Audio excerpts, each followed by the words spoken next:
Bien le bonjour les clowns, c'est Jérémie, j'espère que vous allez bien. On se retrouve aujourd'hui pour une nouvelle vidéo, une critique horrifique. Comme j'avais promis dans mon post sur la communauté, j'essaierai de vous faire 2 vidéos critiques horreur par jour.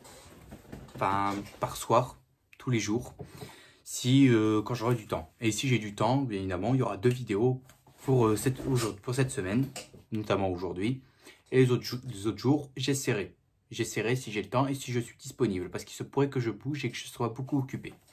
Enfin bref, donc ici, en guise de film récent, ici, on va retourner dans notre chère petite ville Haddonfield, ainsi que retrouver notre cher boogeyman préféré, à savoir Michael Myers, puisque là on va parler de Halloween Kills, sorti en 2021, c'est réalisé par David Gordon Green, deuxième film de sa trilogie qui fait suite à son Halloween 2018, dont, si vous avez regardé ma vidéo, j'ai été plutôt satisfait du résultat.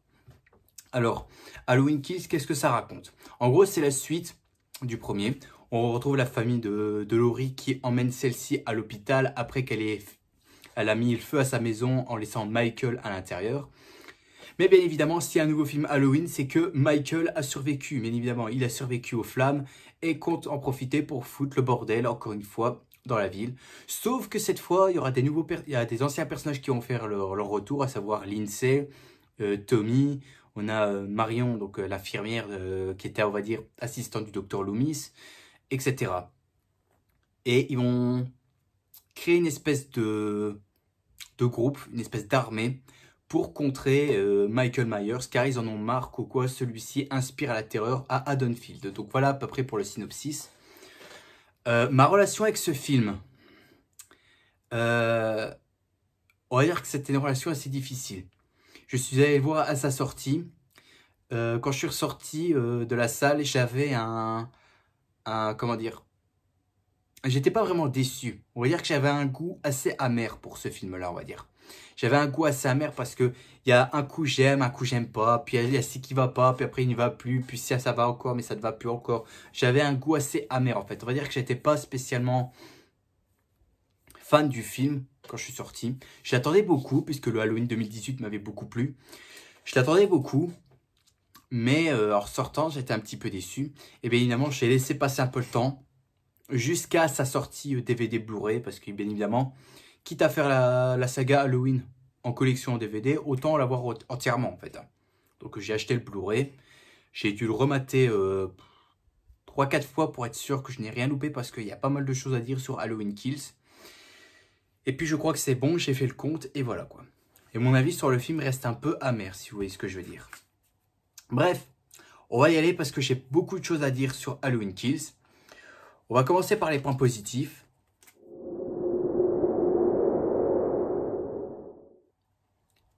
Parce qu'il y en a dans ce film, franchement. Il y a des points positifs dont je peux reconnaître sur ce film. Alors d'abord, c'est que le film s'ouvre sur la fin du premier film. À savoir, on retrouve Laurie, Karen et Allison qui sont à l'arrière d'une voiture et qui se dirigent vers l'hôpital pour amener Laurie qui a été blessée. J'aime bien le fait qu'au quoi là, ils reprennent totalement là où ça s'est arrêté. Quand un film fait pareil, qu'au quoi on fait un deuxième et que ça reprend pile au moment où c'est arrêté dans le dernier, c'est le genre de détail qui me plaît. C'est con, vous allez me dire, c'est con.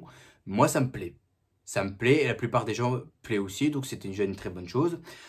Autre chose qui m'a plu, c'est lors du flashback du début, donc on remonte qu'au quoi on nous met un flashback pour nous montrer qu'est-ce qui s'est passé lors de la nuit de 1978, donc la nuit du premier film de John Carpenter.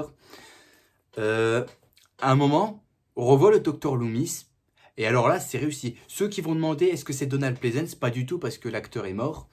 Ils ont repris quelqu'un d'autre, et avec des prothèses et des maquillages, mon Dieu, il ressemble fort à Donald Pleasence. Il lui ressemble grave, franchement.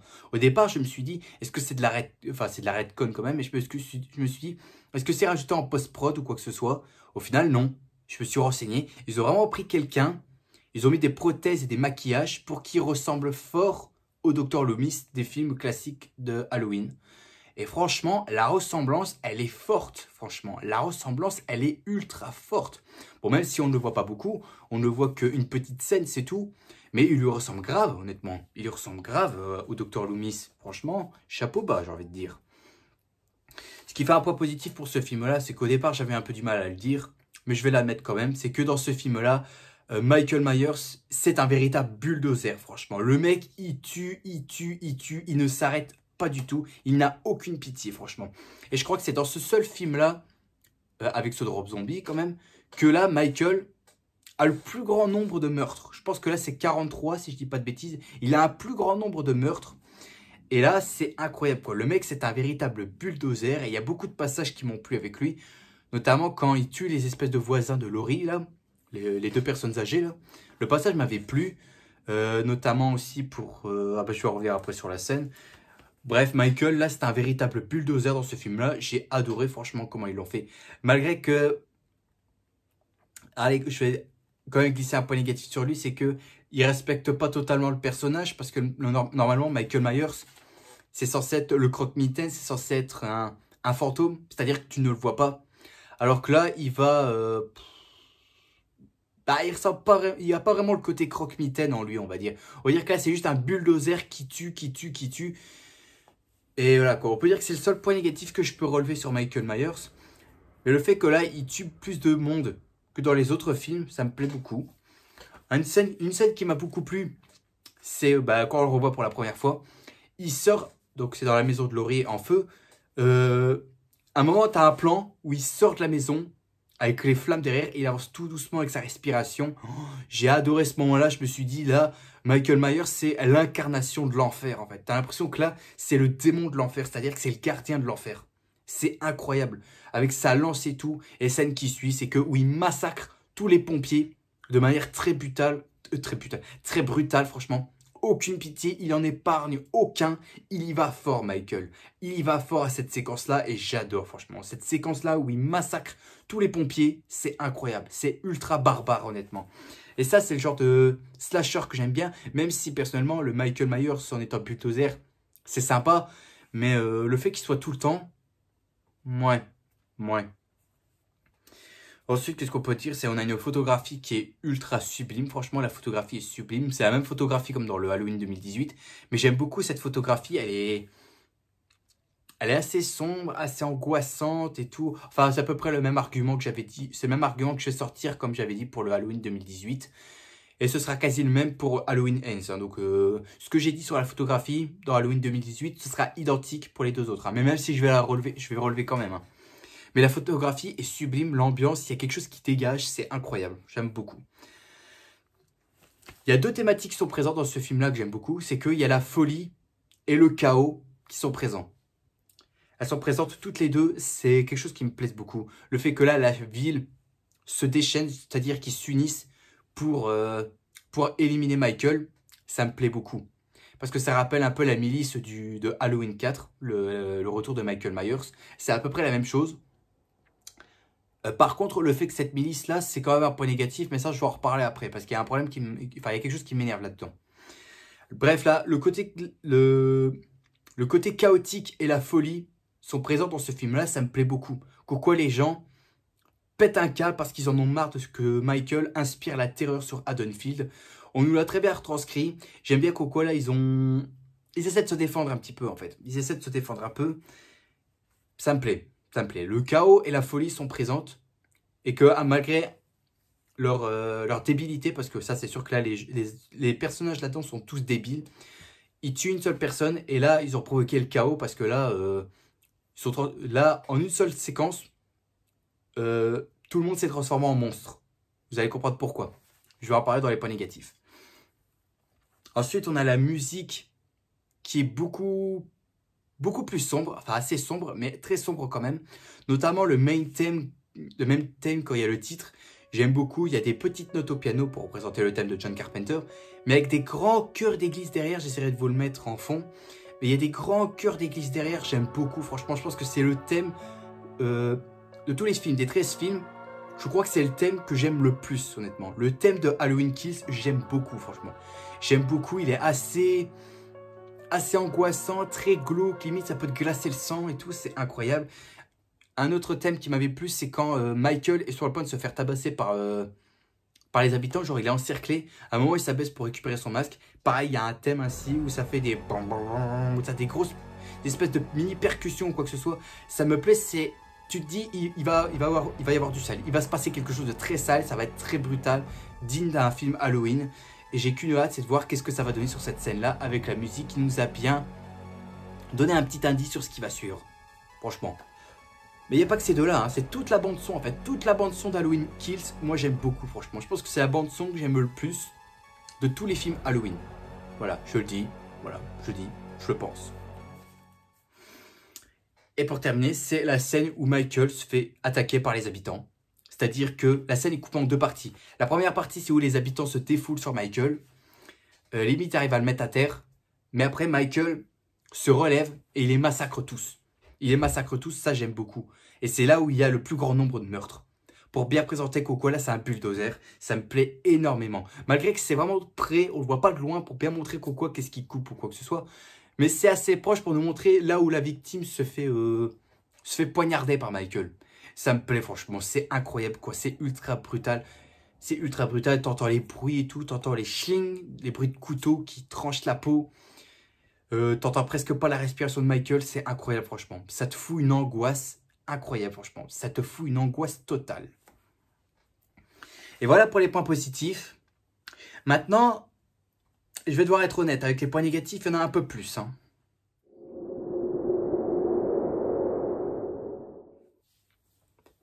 Alors en point négatif, on va commencer par des personnages. Hein. Déjà, Karen, mon Dieu, qu'est-ce qu'elle était ultra casse-couille dans ce film-là. Elle était ultra casse-couille, franchement. Je pense que c'est le personnage que j'aime pas du tout de la trilogie de David Gordon Green, honnêtement. J'aime pas ce personnage-là parce que là, déjà dans le premier, elle envoie chier sa mère parce qu'elle ne croyait pas au croque-mitaine, elle ne croyait pas à son histoire de Michael Myers. Et là, Laurie, à chaque fois, elle veut vraiment affronter Michael et la meuf dit non, non, non, non, je te laisse pas faire, je te laisse pas faire. Elle est complètement débile en fait. Après tu vas me dire c'est le rôle de sa fille de protéger sa mère. Ok. Mais là, être tout le temps pot de colle, c'est incroyable quoi. C'est incroyable. J'ai jamais vu un personnage féminin aussi casse-couille de toute ma vie dans un film d'horreur. Enfin, il y en a certes, il y en a eu certes, il y a d'autres personnages qui ont eu ça. Mais elle, franchement, dans ce Halloween Kills, putain, elle était infernale quoi. À la rigueur, dans Halloween 2018, ça passe, mais là, dans Halloween Kills, c'est pas possible quoi. Elle est ultra chiante. Elle était ultra chiante, tout le temps à faire obstacle à sa mère quand même. En parlant de sa mère, justement, Laurie, je suis assez déçu, quoi, parce que Laurie Strode, elle n'apparaît pas plus que de 10 minutes. Donc, elle ne sert quasi à rien. La seule fois où elle va être utile, c'est pour les séquences de l'hôpital, mais elle sert à rien. Elle sert à rien. Donc, c'est décevant, quoi. Je m'attendais à ce que là, Laurie prend une plus grande importance, parce qu'on a appris dans le Halloween 2018 qu'O'Quo, elle a passé toute sa vie à s'entraîner, car elle s'attendait à ce que Michael allait s'évader. Donc, du coup, elle se prépare à... jusqu'à ce qu'elle va à son nouvel affrontement. Elle se prépare à son nouvel affrontement. Et là, elle est à l'hôpital, elle ne fait quasi rien. Chaque fois, elle est tout le temps freinée, soit par la foule ou par Karen. C'est débile, quoi. Laurie Strode, elle est censée être badass. Et là, non, elle est juste une blessure, elle est faible. Elle bouge pas, quoi. Je suis déçu, quoi. Laurie Strode, elle est censée être une guerrière, quoi. C'est censé être une guerrière dans le Halloween 2018 où on nous l'a un peu retranscrit. Mais là, on n'a rien. On n'a rien, je suis déçu pour Laurie. Maintenant, je reviens sur un des... Je vais pas dire un des plus gros points négatifs du film, mais on va dire un point négatif qui... Je suis obligé de le mettre parce que c'est un truc qui passe pas pour moi. C'est le fanservice. Alors, mettre du fanservice, ça me dérange pas. Mais là, en mettre beaucoup trop, ça casse un peu. Je m'explique. Tout d'abord, on a les explications sur la nuit du premier film de John Carpenter. Et ça se termine sur un plan identique à l'introduction du premier film, en fait. C'est-à-dire que tu as Michael droit et tu as les flics qui tendent leur flingue quand ça ne bouge pas, qui fait référence à la scène où Michael, en étant enfant, est devant ses parents, la caméra recule, et hop, le générique se lance, c'est identique. On a trois gosses qui ont des masques de Halloween 3, Laurie qui est dans l'hôpital qui fait référence à Halloween 2, toujours dans le premier, on a la photographie qui est quasi identique au premier. On a des retours de anciens personnages, comme j'ai dit, Tommy Ross, Lindsay, Marion. On a qui d'autre encore? Une petite apparition de Dr Loomis, même si c'est pas le vrai acteur. Voilà quoi. On fait revenir les anciens personnages. C'est sympa, mais pas très nécessaire parce que ça fait office de fanservice. Et aussi, c'est qu'on a un couple gay où là, en termes de nom, c'est fainéant. Il s'appelle Little John et Big John. Rien que ça. Pour faire référence à John Carpenter. savez pas trouver d'autres noms que se faire appeler ainsi, parce que là, c'est plus des surnoms. C'est pas des noms de famille, c'est pas des prénoms, c'est pas des noms de famille. C'est des surnoms. Big John, Little John. Je trouvais ça con. Je trouve ça débile, je trouvais ça con. M'en voulez pas, hein, mais je trouve ça un petit peu idiot, quoi. Maintenant, ce qui fait un truc qui m'a énervé tellement, parce que je l'avais expliqué avec la milice, quoi, le fait qu'Okoye s'unisse pour affronter Michael, c'est pas une mauvaise idée. Et du coup, c'est tout ce composé d'adultes. Mais pourquoi, quand les adultes font une milice pour affronter Michael, ils emmènent leurs gosses? Parce que tu as Cameron et Allison qui rejoignent cette milice pour affronter Michael. C'est débile, là. Là, c'est limite, c'est pas débile, c'est que là, ils se jettent dans la gueule du loup, quoi. Non, parce que c'est pas en emmenant tes gosses que ça va arranger les choses, hein. Là, tu vas mettre tes gosses en danger. Et c'est ce qu'ils font, hein. C'est ce qu'ils font, quoi. Putain, pourquoi les adultes emmènent leurs gosses? Pourquoi ils partent avec leurs gosses traquer un psychopathe? C'est n'importe quoi, quoi. Ils entraînent leurs gamins avec eux. C'est n'importe quoi. C'est n'importe quoi. À force d'entraîner tes gamins sur la route d'un tueur, ils vont se faire tuer, hein. Ils vont se faire tuer, hein. C'est comme ça dans n'importe quel film d'horreur, hein. Donc, pourquoi amener tes gosses à traquer Michael? C'est débile. Je trouve ça complètement débile comme idée. C'est stupide. Les personnages là-dedans sont stupides, honnêtement. Faut dire ce qu'il y a. Ils sont tous stupides. Pareil, quand je dis qu'ils sont stupides, les gens disent quoi? Ils n'ont jamais vu le visage de Michael. Genre sans son masque, ils l'ont jamais vu. Really, nigga? Il y a un passage dans le bar où ils montrent des photos des patients qui se sont évadés. Donc, t'as un petit nain. Et après, t'as Michael et on le montre sans son visage. Après, les gens disent ils savent pas à quoi il ressemble sans son masque.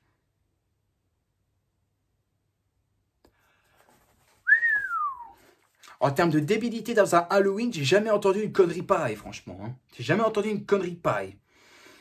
Et puis aussi, ce qui fait encore une grosse connerie à un moment, c'est que tout le monde a des flingues. Après, on va me dire, ça n'arrête pas les balles. Enfin, Michael arrête les balles. Mais pourquoi est-ce qu'il arrête les balles? Tout simplement parce que les gens sont cons. Ils ne font que tirer sur le torse. Pourquoi est-ce qu'il n'y en a pas un seul qui essaie de viser la tête? Dans Scream, on le dit, le tueur, faut toujours viser la tête parce que sinon, il ne revient pas. Alors pourquoi là, il n'y en a aucun qui vise la tête de Michael? Ils visent tous le torse à chaque fois, ou le dos. Mais ils visent jamais la tête. Je dirais qu'ils ne savent pas servir d'un flingue, les mecs. Je suis sûr qu'il y a des chasseurs, ils étaient là, ils tirent, et ils ne savent même pas viser une tête. Je pense qu'il faut retravailler. Il fallait retravailler un peu ton script là, parce que là, ils ont tous des flingues, ils savent pas viser une tête. Même Laurie, je suis sûr, elle aurait visé la tête. Parce qu'à un moment, dans Halloween 2018, elle visait vraiment la tête de Michael, sauf que c'était un miroir. Donc voilà quoi, c'est débile, je trouve. C'est vraiment débile. On n'a pas de scène de course-poursuite. Et ça, c'est ce qui fait aussi un gros point noir, à mon avis. Hein, parce qu'un Halloween, t'es censé avoir une course-poursuite. Si t'as pas de course-poursuite dans Halloween, c'est pas un film Halloween, en fait. Et pourtant, j'ai envie de dire que là, c'est pas compris du tout. Autant dans le premier, il n'avait pas. Mais par contre, dans tous les autres, il y en avait. Hein. Même Rob Zombie avait pensé à faire des courses-poursuites. Et il l'a fait. Il l'a eu. Il y a eu des courses-poursuites entre Laurie et Michael. Alors que là, t'en as pas du tout. T'en avais pas une seule. Donc, il n'y a pas de course-poursuite. Donc, pour moi, ils n'ont pas compris ce que c'est un film Halloween de base. Hein. C'est pas juste un tueur avec un masque qui trucide des gens. Non, il y a aussi des courses-poursuites. Dans tous les films d'horreur, il y a une course-poursuite. T'as pas de course-poursuite dans un film d'horreur, bah, c'est pas compris en fait, c'est pas compris. À un moment, il tombe sur l'autre patient, donc le petit nain là avec le parapluie, qu'on a croisé dans le dernier film. Lui, il va à l'hôpital parce qu'il a besoin d'aide. Et tout le monde dit que c'est Michael. Et après, le mec, quand il pète une fenêtre pour se suicider en se jetant par la fenêtre, il arrive au sol, il meurt. Et tout le monde dit que c'est pas lui. Et t'en as un qui dit, mais il porte toujours un masque, comment on sait que c'est pas lui? Il se fout de la gueule du monde. Le nain là, il mesure, je sais pas moi, 1m60, alors que Michael, lui, il mesure au moins 2 mètres. C'est vraiment con, franchement, c'est franchement débile. Là-dedans, les personnages sont débiles, quoi. Tu croises un nain, tu te dis c'est Michael. Mais non, enfin, même moi je me dis c'est pas Michael. Parce que Michael, même si je voyais pas le nain, enfin même si je reconnaissais pas la personne, mais que je voyais qu'il était de petite taille, je me dis c'est pas Michael. Michael, il mesure 2 mètres au moins. 1m90, 2 mètres, je sais pas moi. Il est plus grand que ça, Michael. C'est pas un nain d'1m60. Mais non, là, tout le monde a cru que c'était Michael. Du coup, ils vont tous se poursuivre pour le tuer.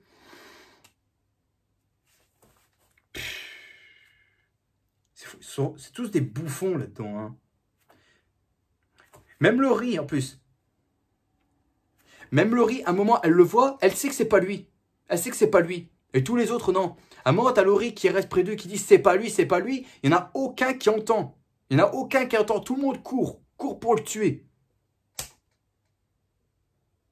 Il se fout de la gueule du monde là-dedans. Hein. À Dawnfield, il y a des gens qui sont cons. C'est pas croyable, ça.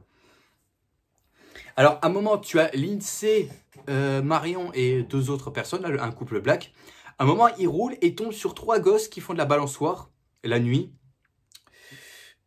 Et dans cette scène-là, tout le monde est vraiment débile encore une fois. Parce que Lindsay va voir les gosses et elle prend même pas une arme. Elle y va comme ça avec sa lampe torche, mais elle ne prend même pas une arme pour se défendre. Au cas si elle croise Michael ou quoi que ce soit, elle prend même pas une arme. Et t'as une autre séquence après où Michael va s'occuper des 3 qui sont dans la bagnole. Et là aussi, ils sont débiles. Parce que les autres, ils surveillent pas les alentours ou quoi que ce soit. Du coup, Michael arrive à les choper facilement. Marion, elle tire dans n'importe où. Et quand elle a vraiment Michael en face d'elle, eh ben, clic, plus de balles. Donc du coup, Michael la tue. Il tue l'autre black. Et la meuf black, là, oh là là, la connerie. Elle tire, Michael donne un coup de portière, bam. Voilà. Comme j'ai dit, hein, le point noir de ce film-là, c'est les personnages qui sont tous débiles. Hein, ils sont tous débiles les uns après les autres. Et aussi, encore une fois, Michael, c'est quand même un bulldozer. Et par contre, normalement, Michael, il enchaîne les coups. Alors que là, chaque fois que Michael sent qu'il va se faire attaquer par une personne, il fait des esquives à la James Bond. Genre des esquives façon film d'action. Quoi? Mais Michael, il fait pas des esquives pareilles. C'est pas un ninja, Michael. C'est pas un ninja, c'est pas James Bond. Ah, je sais pas, hein, mais ils ont fait des conneries là-dedans. Je sais pas ce qu'ils ont fait, mais il y a des conneries dans Halloween Kills. Et puis je reviens sur la scène où Michael se relève et tue tout le monde. Là-dedans aussi, ce que je peux relever, c'est que la scène est cool. Par contre, quand tu réfléchis bien, c'est un peu n'importe quoi en fait. Parce que t'as Michael qui a le temps de tuer tout le monde. Et t'as Tommy qui est présent sur scène avec une batte. Et le mec reste planté là. Il intervient pas pour aider les autres, quoi que ce soit, non. Non. Et le pire, c'est que là-dedans, il y a des gens qui se font tuer un par un. Un par un. Tu sais, c'est pas genre un couteau, j'embroche 2 personnes en même temps. Non, c'est un par un. Et Tommy, lui, c'est en dernier. Hein. Lui, il attaque en dernier. Quand tout le monde est à terre, il attaque en dernier. Et donc, du coup, Tommy, bah, il se fait tuer. Et à cette séquence-là, même si tu tends un peu l'oreille, si tu écoutes bien, tu entends les gens crier. Ah ouais? Alors que de l'autre côté, tu as Karen et sa fille qui sont à la maison de Michael avec la police et tout ça. Et personne n'entend. Alors que les cris, non, alors que le massacre se déroule à la rue d'à côté. Et personne n'entend. Ils sont sourds à Dawnfield là ou quoi? Je pense qu'ils sont sourds, hein. Ils sont sourds, hein. Et puis pour terminer, c'est la mort de Karen. Donc Karen se fait tuer par Michael. Et aussi là-dedans, je l'ai trouvé complètement débile parce que la meuf, elle va à l'endroit où... dans la chambre de l'ancienne chambre de la sœur de Michael. Et là, la meuf, elle est là, ferme les yeux. J'ai pas compris ce qu'elle a essayé de faire. Du coup, Michael arrive par derrière et voilà, il la tue. Et à ce moment-là aussi, elle crie. Elle crie et t'as personne qui l'entend. Alors que c'est une fenêtre, hein. C'est-à-dire que moi, j'ai une fenêtre ici, il y a une rue en bas avec une espèce de mini-place ou quoi que ce soit. Si je crie et qu'il y a des gens qui passent, ils vont m'entendre, hein. Là, non, on n'entend pas. Je sais pas, il y a... Je sais pas, il y a des... Comment on appelle ça, les coussins, tu sais, pour réduire le bruit. Je sais plus comment ça s'appelle, mais on dirait qu'il y a ça dans la maison de Michael. C'est franchement débile. C'est franchement con, franchement. Tous les personnages sont cons. Bref, je vais arrêter de dire le mot con. On va conclure ceci, parce que là, sinon, je vais partir en digression.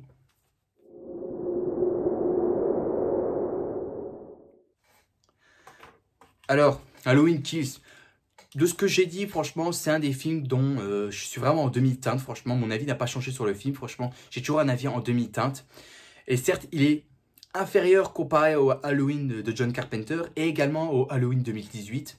Parce que je préfère regarder le Halloween 2018 que Halloween Kills. C'est décevant parce que Halloween Kills, il y avait des bonnes choses, franchement. Il y avait quelque chose qui pourrait être très intéressant. Avec la photographie et tout qui va bien. Michael qui est en bulldozer, on va dire que un coup ça passe, un coup ça passe pas. Voilà. Mais si tu veux voir un slasher assez violent et tout ça, alors là tu peux regarder. Par contre, si tu es fan de Halloween et que tu veux voir vraiment un Michael Myers, là par contre je dois te conseiller le Halloween de John Carpenter. C'est beaucoup mieux.